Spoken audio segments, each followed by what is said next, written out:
What a song, right? We had a baptism during the week this week, and it was such a wonderful thing.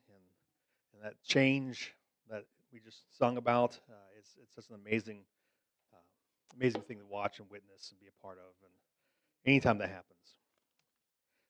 Real quick, we had baskets of love yesterday.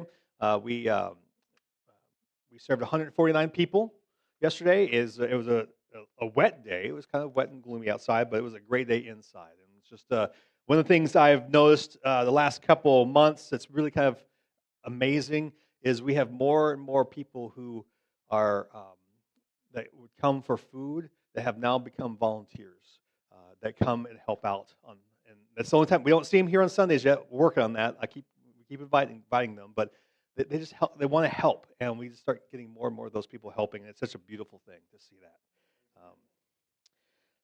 Let's see, softball. Softball starts today, so if you're playing, check the calendars for the schedule. Yep, I'm not playing this year. No, I'm not playing this year. Yeah. Women's Fellowship is on May 9th at 11 a.m. If you have questions about that, please talk to Vanessa. She'll have more information for you that you can, if you're one of the women of this church, I encourage you to be a part of that and just and part of that fellowship together. All right.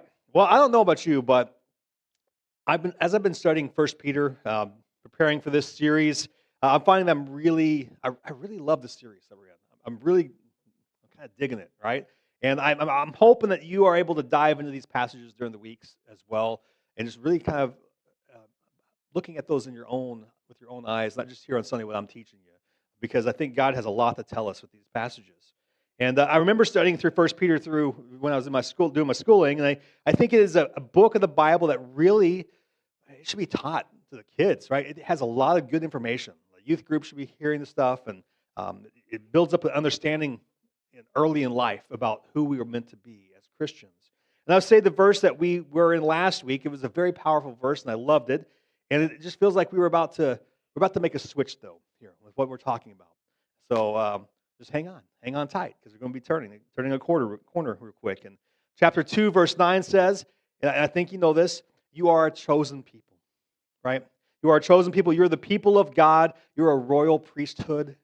You're the holy nation, God's special possession, right? And if you don't know that yet, the minute you put your faith and trust in Jesus, in Christ, and the moment you've repented and baptized, you become His.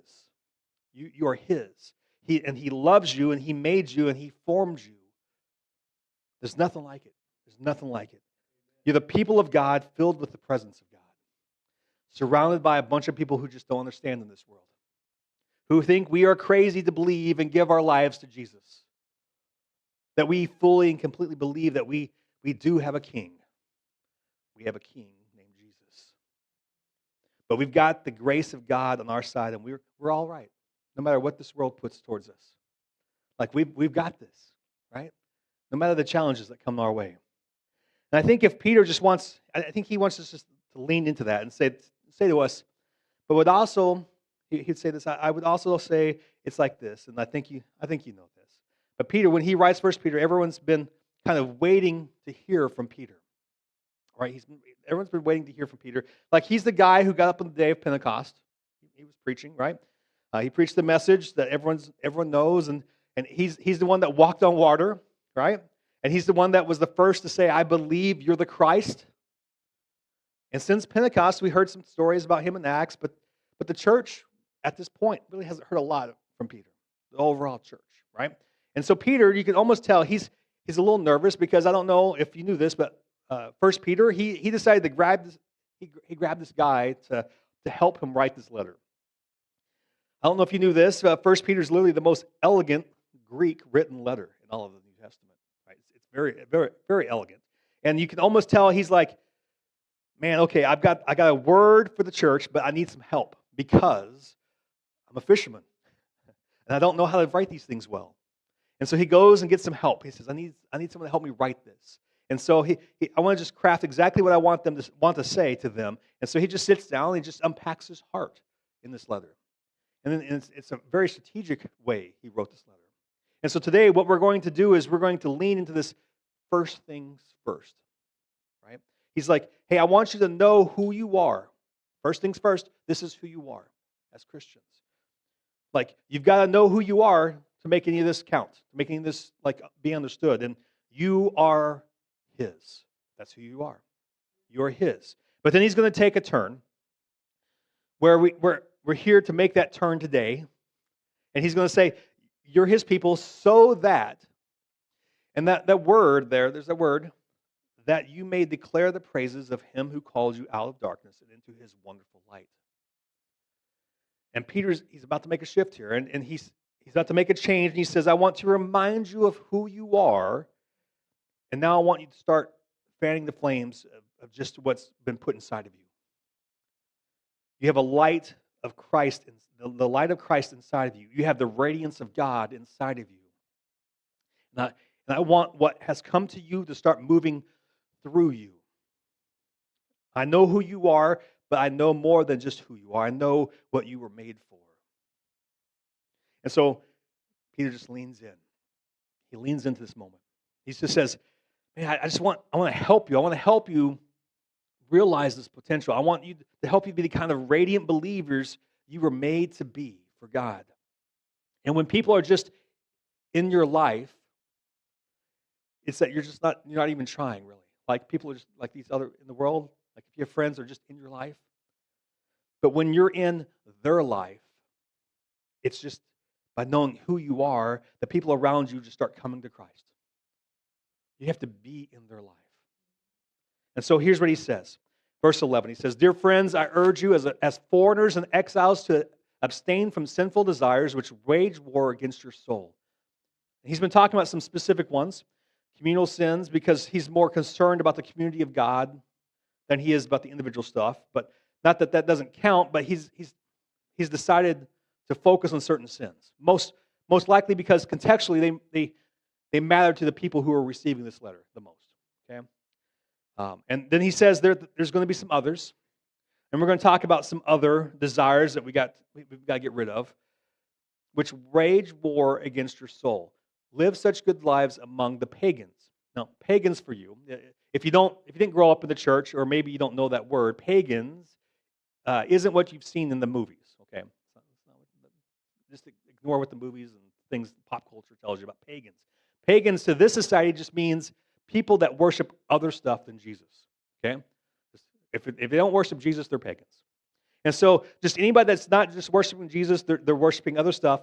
They're pagans. And he says, I want to talk about how do we tackle some desires that are going to literally keep you.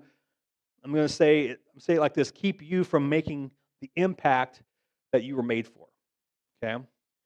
There's some stuff that we hold on to it's going to rob us from really impacting the people that just don't know Him, that need to know Him.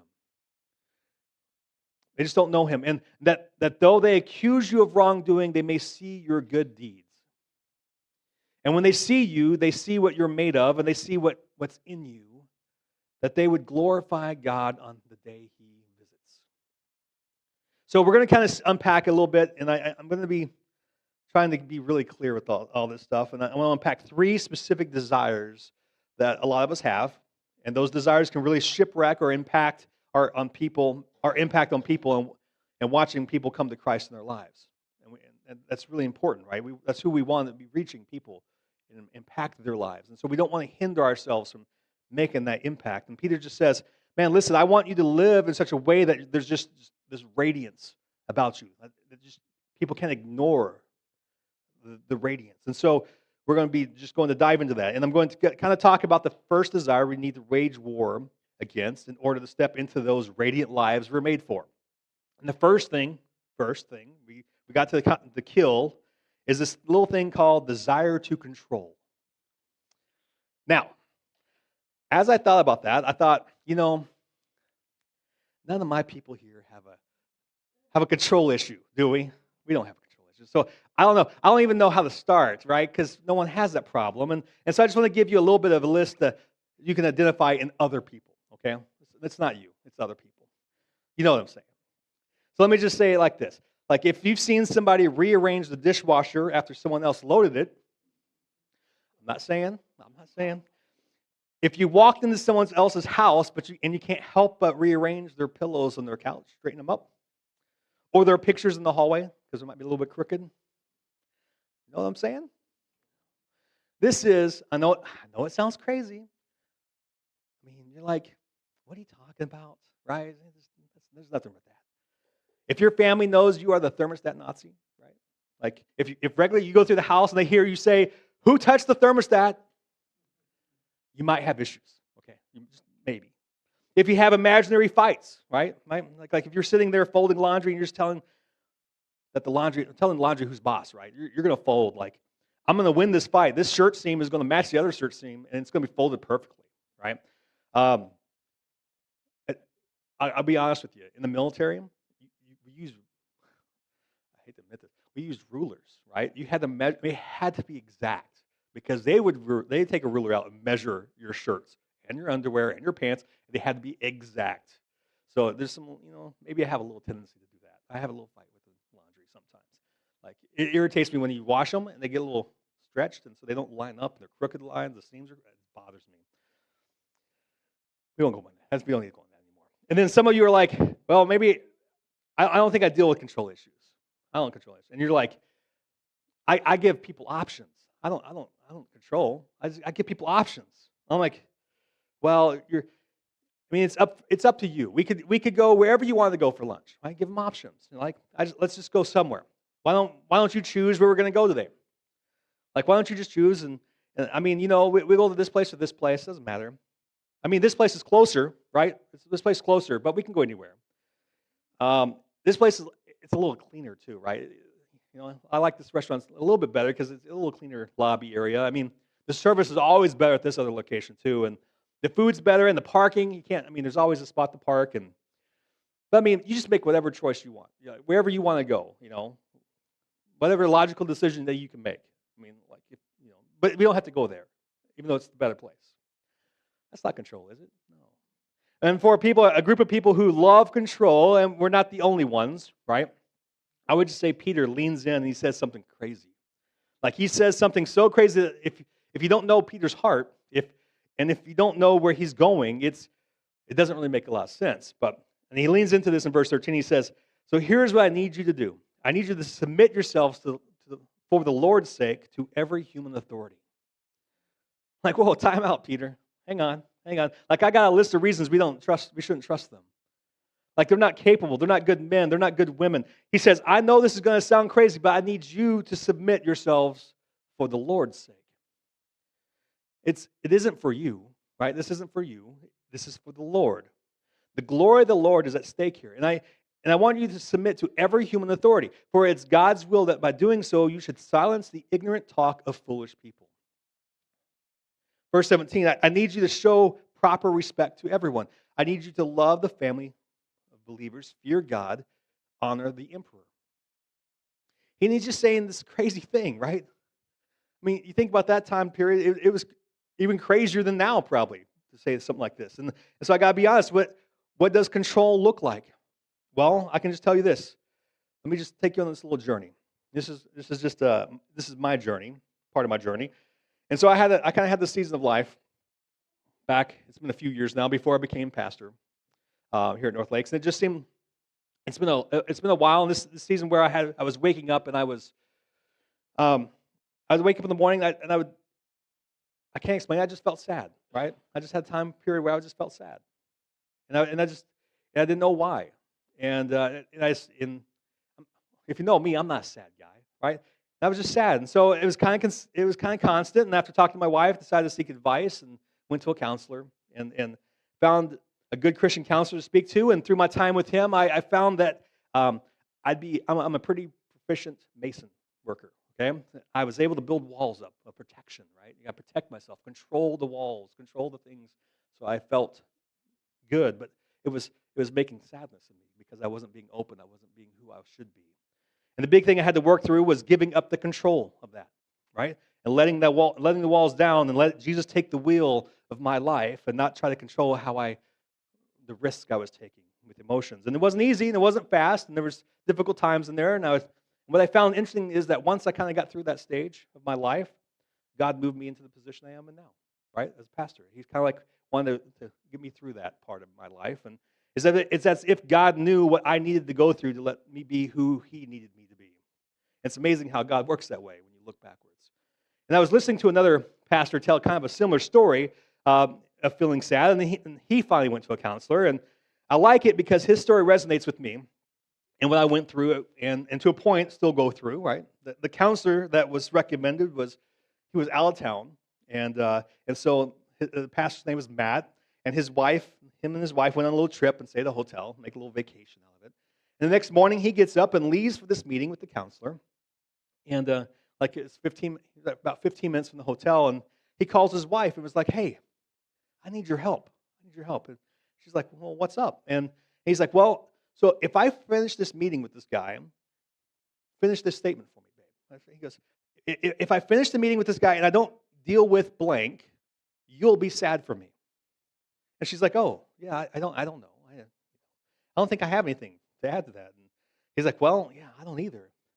And she's like, "Wait, I got something." And he's like, "Oh, okay, all right." He's a little skeptical. And he's like, "If you don't deal with why you're so hard on yourself, I'll be sad for you." He's like, "Yeah, I don't think I'm hard on myself."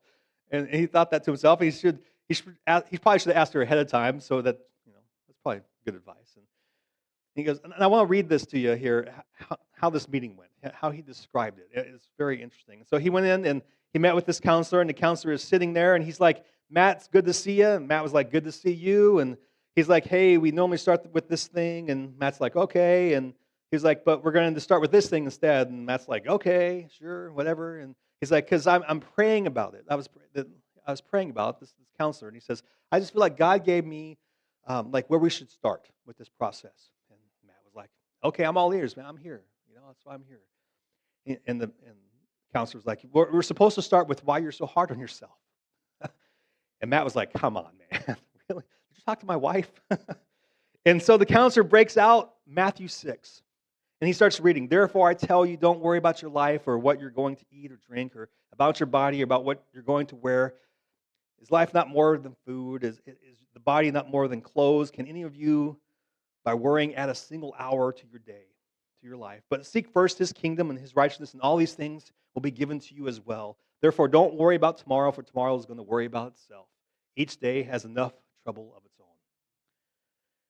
And as he read that, and as he was getting into that passage, Matt was thinking, "God, I don't think I'm a worrying guy. I don't worry about things." And Matt got this picture in his head, and and uh, and I think the reason when I was listening to this message, him talk about this, I'm into this really fun game right now. It's pirating, right? It's a pirate game, and it's on boats, and you hear waves and all that fun stuff. And he's talking about how he had this scene of a big sailing ship, right? Big sailing ship, and the sun was out, and he was on this adventure with those he loved, and um, he started doing this trip, right? He's out, and it's it's one of these three-mast ships, right? I've always wanted. Someday I will make it on a three-mast ship and go sailing. I don't know how I'm going to do it, but I'm getting older too, so it's going to be harder. But it's going to be fun. I'll do it there. But they're just there. They're rolling, and all of a sudden he sees a rock. He says he's envisioning seeing this rock, and he's like, "Oh, that's interesting." And he goes and looks at the captain and tells the captain, "Hey, nameless, faceless captain doesn't have He looks up at the captain and he says, "Hey, you don't, you know, what we can do about these rocks ahead?" And the captain's like, "Well, I don't. What rocks? I don't see any rocks." And he's like, "The rocks are going to kill us here. We're going to run into these things, and it's going to kill us." And is that what you're talking about? And like, you don't see the rocks? He's like, "No, I don't see rocks." And Matt's like, "There's rocks. You don't see them." And he's like, "They're not these rocks." And so he turns and he talks to the people he loves, and he runs over to another person on the deck. And he's like, "Hey, like the captain's crazy. He doesn't see the rocks." And they're like, "What rocks? I don't see the rocks either." And I'm like, "You too? What's wrong with you?" And all of a sudden he's like, "Well, you don't get it then. You don't get it that there's rocks." So he goes to the next person, and you don't get it, and then it just dawned on him. He watched his frustration, his anger, and his "you don't get this," and "what's wrong with you," this attitude, and it had wrecked every relationship that he was thinking about here, and with every single person on this entire boat. And all of a sudden, he just felt like the Lord was telling him over his shoulder, and just literally was like, "Matt, that's how you worry. He thought to himself, Matt, you're fine until you see the rocks ahead and the danger starts heading for your kids or starts heading for your wife or starts heading for you. And you know whatever you have in your mind of where the thing is going to go. And that's where you worry. And as soon as that happens, Matt, you're going to control mode. I don't know if anyone's like that. Like you're fine until something's happening. Like you can see something happening, and you go into control mode, and it just begins to unravel the relationships around you. And so Matt's stunned thinking about this because he didn't think he was a worrying guy. And his counselor literally turned around and looked at him at this point, and because he could probably see that he was dazed, right? He was daydreaming. And Matt was like, "I'm sorry, I'm not listening. What you were saying, I'm sorry." And he's like, What were you seeing? What were you thinking about?" And Matt told him what he was seeing and thinking about, and he just said it very simply to Matt. He said, "Matt, when you worry, you hemorrhage your authority." It's very interesting to think about. That's a part of the story that stuck to me was when you worry about something, you lose the authority to handle the situation through God. And I can tell you that that's true about me, and about you. My son, I love him, but he doesn't love Jesus the way I love him, right? The way I'd hoped and the way I taught him. And I'm not sure where things are going to go for him. And I pray for him, and I want him to know Jesus the way I do. So I could sit there and try to control these things with him and worry about it and his path and control his life and get him to think about where we want him to go. But I find that the more I try to do that, the more it doesn't work. And it's a challenge for me. And I can see myself on that same boat deck type of thing. I can see myself in that position trying to control everything. And as I was listening to that story, I just said, "Oh Lord, I don't want to be that guy. I don't want to be that guy that worries like that. I don't like worrying. My kids deserve a dad who isn't worried about things like that all the time, like the what ifs. My wife deserves a husband who's always in for the ride on the deck and having fun, right? In the open seas, trusting where the captain is sending us. I imagine myself on that deck in the stories. I see the rocks. I tell the captain. He says, "I don't see the rocks," and I want to be different. I want to be different than what Matt was describing. You're the captain, not me. If you need me, I'll be on deck, right? And I'm going to be laughing. I might even be worshiping and climbing up to the crow's nest. I really would like to get up in that crow's nest someday. That'd be fun. I always want to do that. Like I'm going to be in it for the ride. And in my soul, I recognize that I am here on purpose, right? We are here on purpose. Maybe I'm here for a shipwreck. Maybe, right? When things go down, I'm your guy. You can depend on me. Matt, the pastor in the story, said that during this time of revelation, he could hear God's Spirit telling him, "Matt, you will either have authority or you're going to have control, but you will not have both. You're either going to have authority in these people's lives or you're going to run around and try to control things in these people's lives, but you can't get both." By the way, did it hit you yet? Who's running the ship? Who's the captain? It's not us.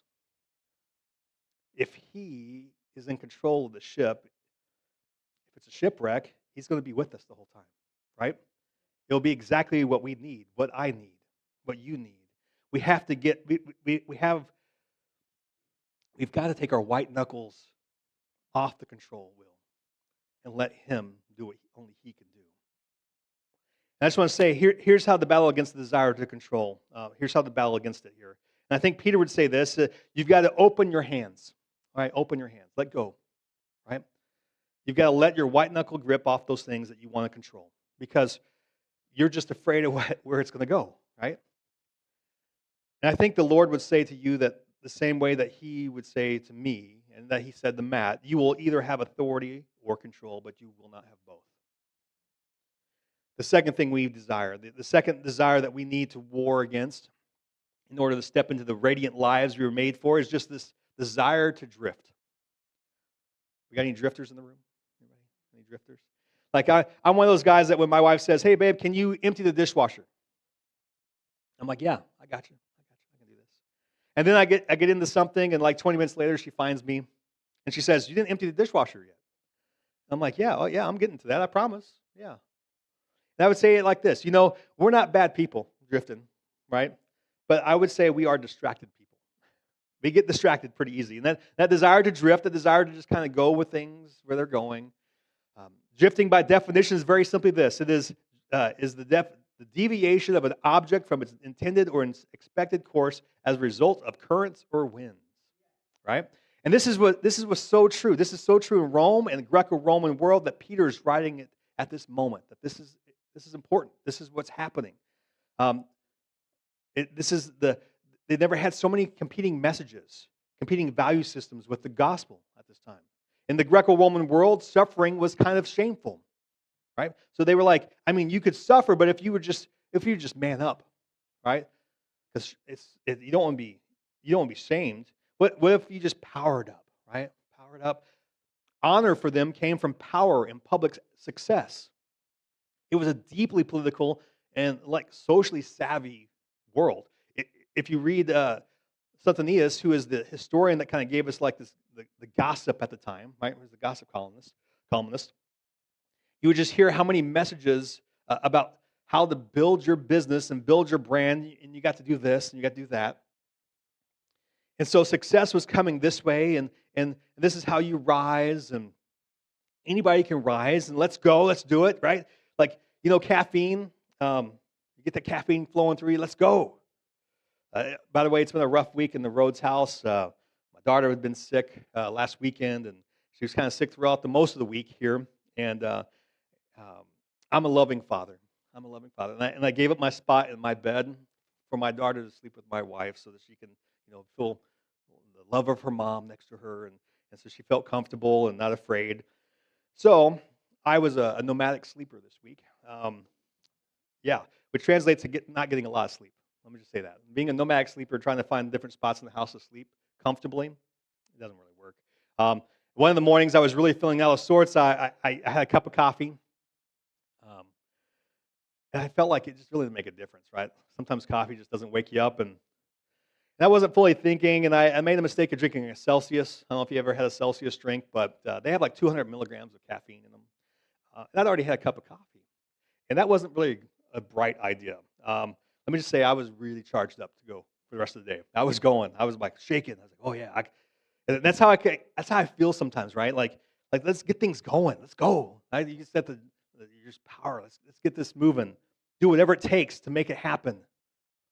And then there's the gospel, and somehow they start getting those mixed messages about the gospel and how the society handles things.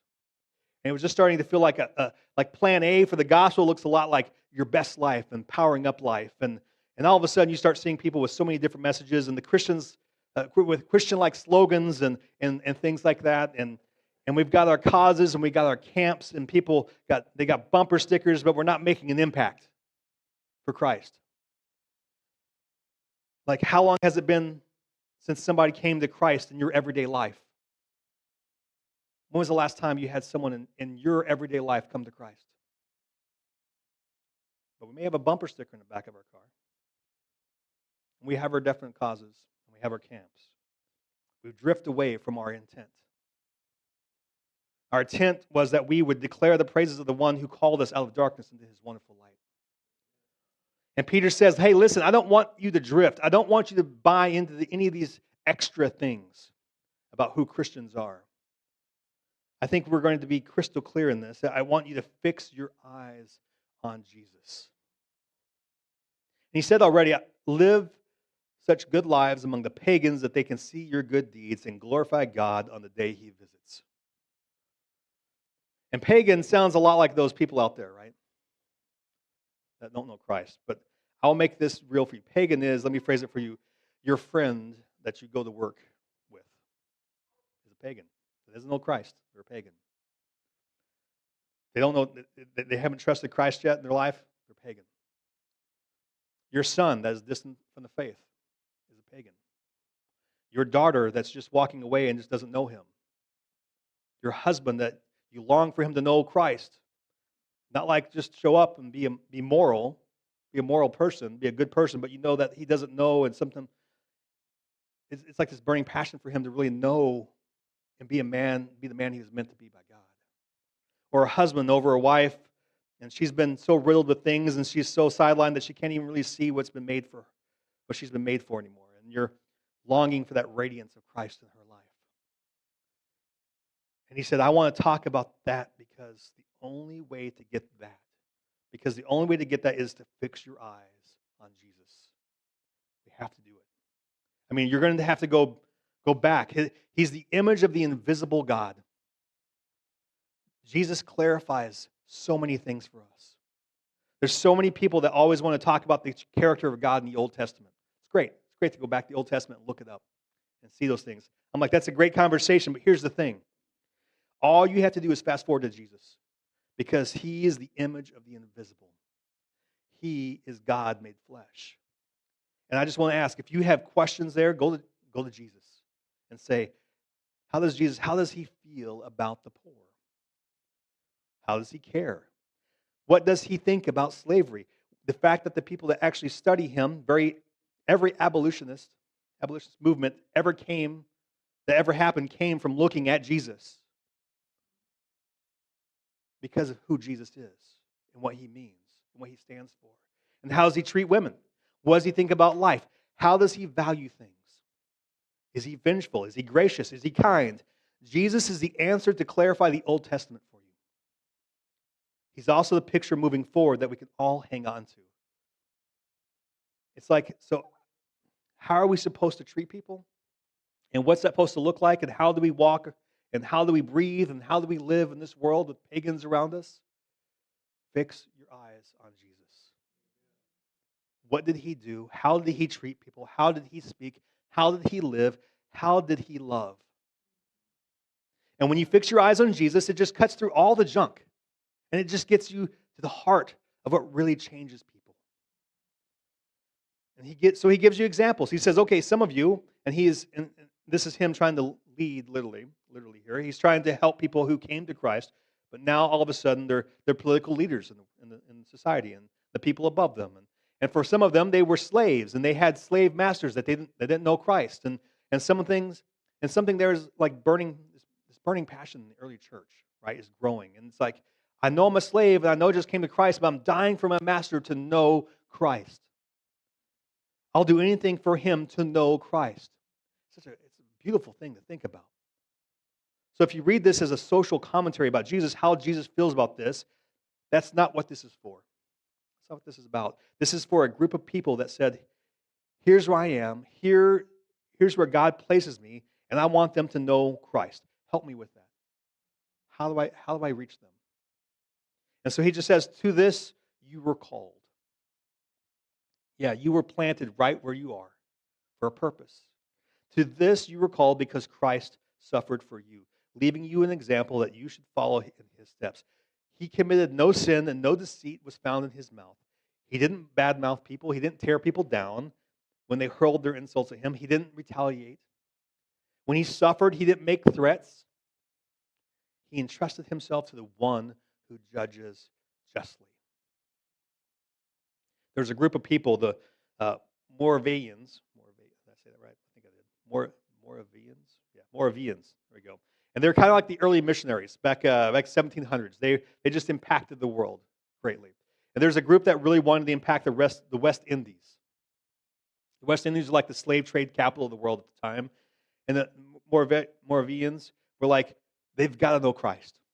These people have got to know Christ. 1700s, okay? It's been a while. And they're like, I don't care if we reach the master or the slave, they have to know Christ. As a matter of fact, we will sell ourselves into slavery if it means we get to lead even one of them to Christ. Wow, that's amazing stuff. This is a group of people that are just passionate for Jesus and about people knowing Jesus. So you want to do that? You want to be like that? You want to have that fervor in your body to go and be for Christ? Then fix your eyes on Jesus. Talks about wives. He leans into the wives and says, wives in the same way as Jesus, right? In the same way, Jesus. Again, commentary. We're not talking about Christian living. That's Ephesians. Go to Ephesians. We can talk about that some other time. Go to Ephesians if you want commentary. But if you are a wife and you have a husband and he doesn't love Christ, and you so long for him to know Christ, then this is for you. Then submit yourselves to him, to your own husband, so that if they don't believe the word, so they can be won over. Not with words or behaviors, or by behavior of your words. It's not going to be all your words all the time. I love you. When they see your purity and the reverence in your life to God, he's like Peter's like, your beauty should not come from outward adornment. He's like, your glow up, right? The word they use these days, glow up, uh, doesn't matter for this. The elaborate hairstyles of wearing a gold jewelry and fine clothes.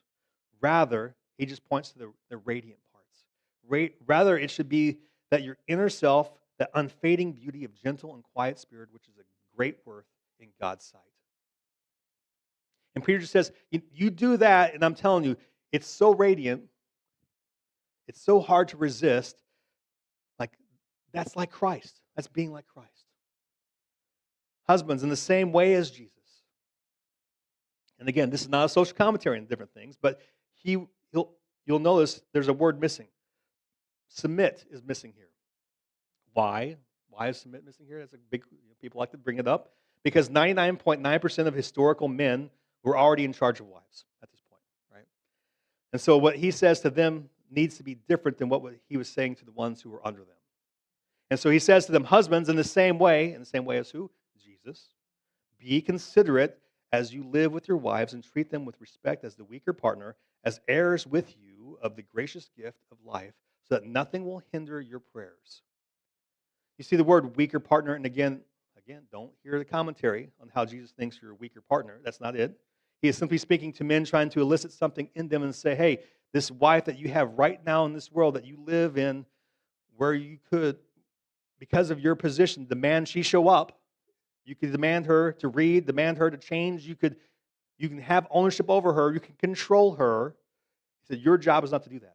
Your job is to look at Jesus and ask yourself, how did Jesus treat women? Jesus honored people. He honored women. He gave them a place at the table. He loved them. He valued them. He gave them a value that no one else had given women at that time. And he was just saying, Peter's just saying, hey, listen, you've got to honor your wives. You've got to treat her like she is a co-heir with Christ because she is with you. And weaker, well, that's a weaker word. That means, what's that weaker word mean? Well, I would just say this. I'll be real for a second. When any culture has descended into chaos, and it's happening around us all the time, right? Who are the people that are victimized, sexualized, and marginalized the most? Is it men? No, typically not men. So Peter's trying to elicit in a man, hey, your job is to protect this one that needs the protection and to honor her, and you give her voice, and you give her purpose, and you lift her up. That's what Jesus did. Fix your eyes on Jesus. That's what he's saying here.